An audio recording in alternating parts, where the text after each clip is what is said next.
আজকের ম্যাচ নিয়ে আপনার প্রেডিকশন কি? লাস্ট কয়েকটা ম্যাচ যদি আমরা দেখি তাহলে সবকটাতে রিয়াল মাদ্রিদ হারছে। আর কয়েকটা এল ক্লাসিকোর মধ্যে আসলেই বার্সা ইদানিং খুব বেশি ভালো খেলে। আর এই সিজনে বার্সা দুর্দান্ত, লা লিগার টপার এখন বার্সা, দ্বিতীয় স্থান ধরে রাখছে রিয়াল মাদ্রিদ। আর আজকে সন্ধ্যায় রিয়াল মাদ্রিদের মুখোমুখি হচ্ছে বার্সা। এখানে রিয়াল মাদ্রিদকে এগিয়ে রাখার কোনো সুযোগ নাই। রিয়াল মাদ্রিদ যেই লেভেলের খেলা খেলতেছে এই সিজনে, এখানে আজকেও জিততে পারবো কি না এটা বলা যাচ্ছে না। আর বার্সার দিকে যদি তাকান তাহলে বার্সা এই সিজনে অসাধারণ খেলতে আছে। তার মধ্যে লামিন ইয়ামাল, রাফিনা তো ব্যালন ডি অরের অন্যতম দাবিদার। আর তার সাথে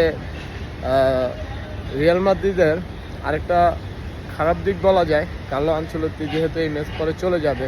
আর কার্লো আনচেলত্তিরও অনেকগুলা ভুলের কারণে কয়েকটা ম্যাচ আমরা খুব বাজেভাবে হারতেছি, এবং কি অনেক ছোটোখাটো দলের সাথেও আমরা হারছি, যার জন্য এখানে রিয়াল মাদ্রিদকে আমরা বেশি একটা এগিয়ে রাখতেছি না, আমরা বার্সাকে এগিয়ে রাখতেছি।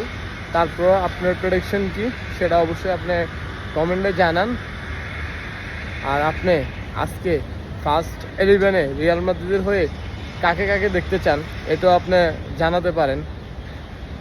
আমার মনে হয় রদ্রিগো, ভিনিসিয়াসকে সামনে রেখে নাম্বার 9 খালি রাখা, এমবাপ্পের নাম্বার 9 হিসেবে দিলে তেমন একটা ভালো করতে পারে। আমার চোখের দেখাতে পরে নাই। আমার মনে হয় ফার্স্ট হাফের পরে এমবাপ্পেকে নামানো উচিত। আপনাদের কি মনে হয় অবশ্যই কমেন্টে জানান।